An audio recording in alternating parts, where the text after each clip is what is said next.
ત્યારે બનાસકાંઠામાં લોકસભાના બદલાતા રાજકીય સમીકરણ જોવા મળી રહ્યા છે। પાટણના સાંસદ લીલાધર વાઘેલાના દાવાના લેટર બોમ્બ જોવા મળી રહ્યા છે। હરી ચૌધરી સામે શંકર ચૌધરીનું ટિકિટ કેમ્પેઇન છે તેવું સૂત્રો દ્વારા માહિતી મળી રહી છે। શંકર ચૌધરી વિરુદ્ધ પક્ષમાં જ બે ગ્રુપ સક્રિય છે તેવું સૂત્રો પાસેથી માહિતી મળી રહી છે। શંકર ચૌધરી સામે ગેનીબેનને ઉતારી શકે છે કોંગ્રેસ તેવું સૂત્રો પાસેથી માહિતી મળી રહી છે।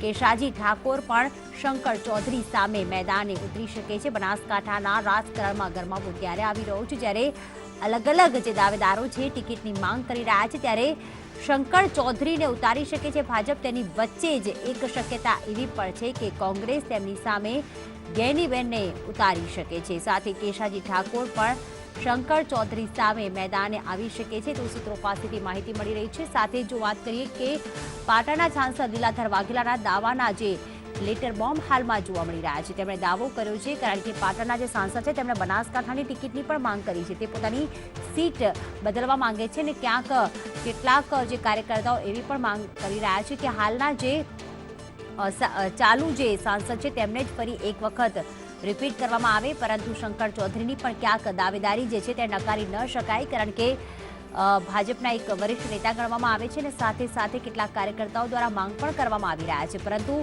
કેટલાક કાર્યકર્તાઓ એવા પણ છે કે જે શંકર ચૌધરીને ટિકિટ મળે તેના માટે વિરોધનો સૂર પણ વ્યક્ત કરી રહ્યા છે। ધનેશ પરમાર જોડાઈ ગયા છે। ધનેશ, જણાવશો કે લોકસભાની ચૂંટણી જેમ જેમ નજીક આવતી જાય છે તેમ તેમ જે 26 લોકસભાની સીટ છે અને એમાં પણ ખૂબ જ મહત્વની સીટ છે બનાસકાંઠા, કારણ કે વિધાનસભામાં ઘણા ઉતાર ચઢાવ આવ્યા હતા એ સીટ ઉપર, ત્યારે હાલમાં શું જણાવશો કે કોના કોના દાવેદારોના નામ ભાજપ અને કોંગ્રેસ તરફથી ચાલી રહ્યા છે?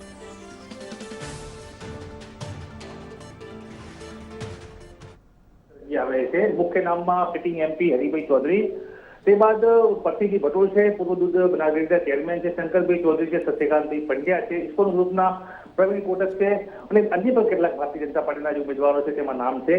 આપણે જણાવ્યું કે ચૌધરી સમાજના અંદાજિત 8 થી 10 લોકોએ આ ચૂંટણીમાં પોતાની દાવેદારી નોંધાવી છે। તે જ રીતે કોંગ્રેસમાં ગોવાભાઈ દેસાઈ, દિનેશભાઈ ગઢવી અને હમણાં જ ઠાકોર સમાજનું એક મોટું નામ બહાર આવ્યું છે ગેનીબેન ઠાકોર, વિધાયક છે, વાવના પૂર્વ ચેરમેન શંકરભાઈ ચૌધરીમાં વાવ બેઠક પર તેઓ હરાવી ચૂક્યા છે, આ નામ પણ બહાર આવ્યું છે।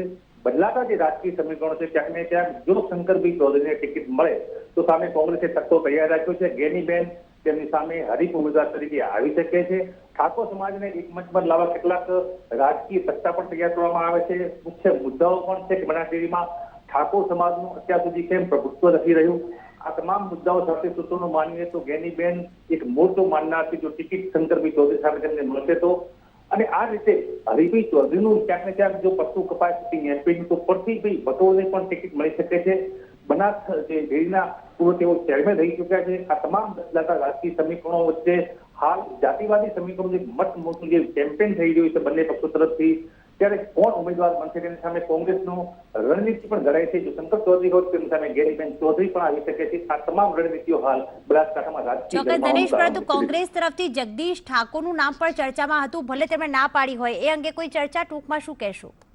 ચોક્કસથી ઠાકોર સમાજમાં લીલાધર વાઘેલા એક અગ્રીમ નામ છે। 2014ની હમણાં તેમને દુહાઈ આપી, લેટર બોમ્બ પણ ખોલ્યો છે, સીએમ ને પત્ર પણ આપ્યો છે, દાવેદારી તેમની તો માની રહ્યા છે। બિલકુલ આભાર ધનેશ, વધુ અપડેટ માટે આપણા સંપર્કમાં રહીશું।